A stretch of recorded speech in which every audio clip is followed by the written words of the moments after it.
نحمده ونصلي ونسلم على رسوله الكريم اما بعد فاعوذ بالله من الشيطان الرجيم بسم الله الرحمن الرحيم شهر رمضان الذي انزل فيه القرآن صدق الله العظيم الصلاة والسلام عليك يا رسول الله وعلى آلك وصحبك يا سيدي يا رحمة للعالمين الصلاة والسلام عليك يا سيدي يا رسول الله وعلى آلك وصحبك يا خاتم النبيين وخاتم المعصومین۔ اللہ تعالیٰ کی حمد و ثنا سرکار دو عالم رحمت دو عالم صلی اللہ علیہ وسلم کی پاک بارگاہ میں ہدیہ درود و سلام عرض کرنے کے بعد محترم ناظرین و سامعین، ماہ مقدس اپنی آخری لمحات کی طرف جا رہا ہے، چند دن باقی رہ گئے ہیں۔ اللہ تعالیٰ ہمیں اس کا صحیح معنوں میں ادب و احترام کرنے کی توفیق عطا فرمائے۔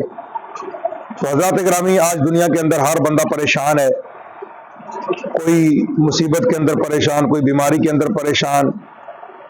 یہ سارا جو مسائل ہیں یہ اس لیے ہی ہوتے ہیں ہمارے ساتھ کہ ہم اپنے رب کے ذکر سے دور ہیں، اللہ کی عبادت سے دور ہیں۔ جو فرمان اللہ نے قرآن پاک میں ہمارے لیے نازل فرمائے ہم ان سے دور ہیں۔ اللہ فرماتا ہے نماز پڑھو، ہم نے کبھی توجہ ہی نہیں کی۔ اللہ فرماتا ہے زکوٰۃ دو، ہم نے کبھی توجہ ہی نہیں کی۔ اللہ کریم نے فرمایا روزے رکھو، کتنے ایسے بدبخت لوگ ہیں جو اس مقدس رمضان کے اندر بھی روزے نہیں رکھتے اور شرعام کھا پی رہے ہوتے ہیں۔ تو بھائی جان، آپس کے اندر لڑائی جھگڑا لوٹ مار ہر بندہ کرتا ہے اور اسے پرہیز کرنا چاہیے۔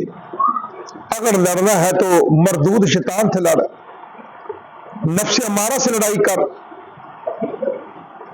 وقت جہاد دین کے دشمنوں سے قتال کر، آپس کے اندر بھائی بھائی بن کر رہیں۔ آپس میں جھگڑا کرنے کا نقصان بہت بڑا ہے۔ آپس کے اندر لڑائی جھگڑا کر کے رشتہ داریاں دور ہو گئیں، بول چال ختم ہو گئی۔ حالانکہ قرآن تو ہمیں یہ درس دیتا ہے کہ صلہ رحم اختیار کرو، بھائی چارہ اختیار کرو۔ جن سے ہم نے لڑنا تھا ان کو ہم نے دوست بنا لیا، جن کو ہم نے دوست بنانا تھا ان سے ہم نے دشمنی کر لی۔ والدین سے ہم نے دوستی کرنی تھی، وہی والدین جنہوں نے ہمیں اتنا بڑا کیا آج وہ ہمیں دشمن لگتے ہیں، آج ہم ان کی خدمت نہیں کرتے۔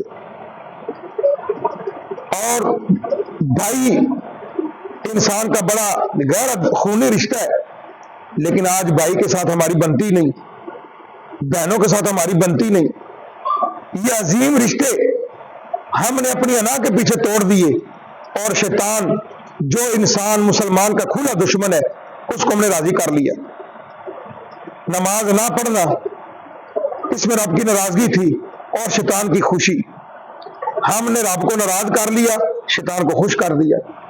جس پر زکوٰۃ فرض تھی، یہ حق تھا، حکم تھا، اب نہیں کیا، رب کو ناراض کیا، شیطان کو راضی کر لیا۔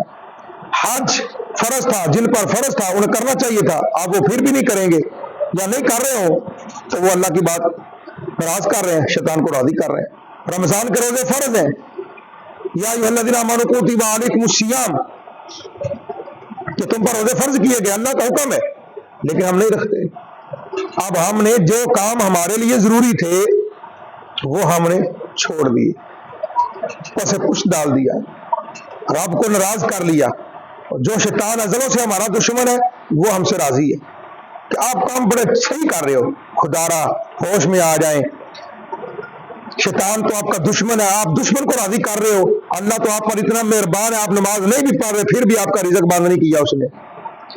آپ اس کی نماز نہیں پڑھ رہے پھر بھی آپ کی آنکھیں بند نہیں ہوئی، آپ کو نظر آ رہا ہے، آپ کے کان سنائی دے رہا ہے، آپ کو زبان آپ کی بول رہی ہے، قدم آپ کے چل رہے ہیں، ہاتھ آپ کے پکڑ رہے ہیں، دماغ آپ کا سوچ رہا ہے، دل کی دھڑکن چل رہی ہے۔ یہ سارے معاملات اللہ کی طرف سے ہیں، وہ کتنا کریم ہے، تو پھر آپ کا حق بنتا ہے نا اس کا شکر ادا کرے۔ تو لہذا یہ جو لڑائی کرنی ہے تو اپنے نفس امارہ سے کریں، شیطان سے کریں، اور دین کے ساتھ جڑ جائیں۔ جب ہم دین سے جڑ جائیں گے تو انشاءاللہ قیامت والے دن بھی ہمارا بیڑا پار ہو جائے۔